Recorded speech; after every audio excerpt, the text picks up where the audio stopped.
Bienvenue, bonsoir à tous. Dans l'actualité en Côte d'Ivoire, le Premier ministre Patrick Achi a reçu le président mondial du Rotary Club. Les projets menés par le Rotary en terre ivoirienne ont été évoqués. En pole position, les efforts depuis plusieurs années du club service pour éradiquer la polio en Côte d'Ivoire. Le club UNESCO pour la lutte contre la drogue et les autres pandémies a fait de la lutte contre le tabagisme son credo. Dans le cadre de ses activités de vulgarisation de la loi anti-tabac en Côte d'Ivoire, une rencontre a été initiée dans la commune d'Abobo et il a été question d'évaluer l'application du décret qui interdit de fumer dans les lieux publics et dans les transports en commun. Une rencontre à l'intention des organisations non gouvernementales, forces publiques et collectivités. Sur l'axe Bouaké-Ferké, plusieurs infrastructures ont vu le jour. Écoles, marchés, centres de santé, pour un coût total d'investissement évalué à 3 milliards de francs CFA. Léon Bro. 200 magasins modernes sur une plateforme commerciale tout électrifiée et équipée d'eau à proximité d'un corridor tout aussi entièrement réaménagé. Bienvenue au carrefour Kanaoulo, route Bouaké-Ferké-Sédougou. Les populations sont reconnaissantes au gouvernement. Il leur offre gratuitement ce marché sécurisé pour la commercialisation de produits vivriers. Elles sont disparates, installées un peu partout, de part et d'autre de la route. Et ça, c'est un véritable problème de sécurité. Plusieurs fois, elles ont été victimes d'accidents ici. Ne dit-on pas que la route précède le développement? Vous êtes à Kanaoulo, vous avez vu les infrastructures données par le ministère de l'Équipement. Nous sommes tout heureux et nous disons merci au président de la République et son gouvernement.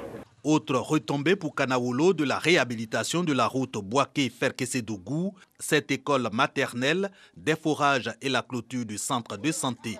Le but, améliorer les conditions de vie des populations, selon le conseiller technique du ministre de l'Équipement, bien suivi dans son plaidoyer pour la sauvegarde de ces dons. Il y a des critères bien définis et c'est selon ces critères que nous allons faire le dispatch. Personne ne sera lésé. La gestion de cet ouvrage doit se faire de façon collégiale, de sorte à ce qu'au moment venu, on puisse apporter l'argent public pour la réhabilitation et la mise à niveau de ces ouvrages. Comme à Kanaoulo, la réhabilitation de la route Bouaké-Ferké-Sédougou offre à nombreuses autres localités des infrastructures socio-économiques, soit plus de 2,6 milliards de francs CFA, investis le long des 220 km par l'État et la France dans le cadre du C2D, le contrat de désendettement et de développement.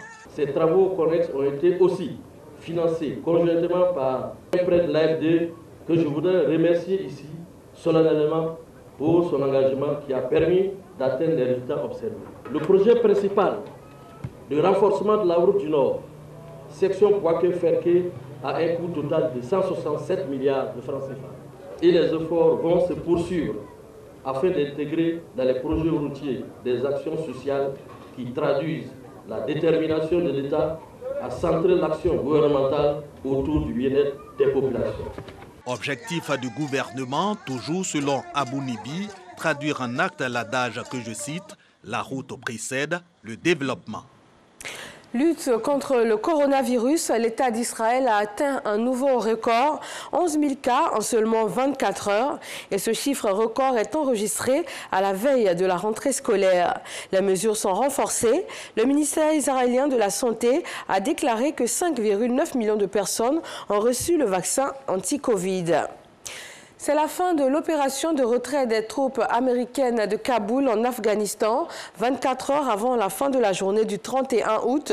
La date butoir fixée par le président Biden et exigée par les talibans. Ce départ de l'armée américaine met fin à 20 ans de guerre contre les talibans qui ont aussitôt pris les rênes de l'aéroport militaire de Kaboul. Près de 20 000 personnes traversent depuis lors la frontière vers le Pakistan afin de tenter de rejoindre l'Europe. Et puis cette crise économique au Sri Lanka, le pays d'Asie du Sud a déclaré l'état d'urgence alimentaire. Il est confronté à la hausse des prix des produits essentiels et à une dévaluation de sa monnaie en pleine vague de Covid-19. La Banque centrale du Sri Lanka a augmenté les taux d'intérêt dans le but de soutenir la monnaie locale. Ses réserves de change sont tombées à 2,8 milliards de dollars fin juillet contre 7,5 milliards de dollars en novembre 2019. Merci à tous de nous suivre sur RTI 1 et sur RTI.info. Retrouvez tout de suite l'actualité dans nos régions et je reviens à 20h pour l'actualité.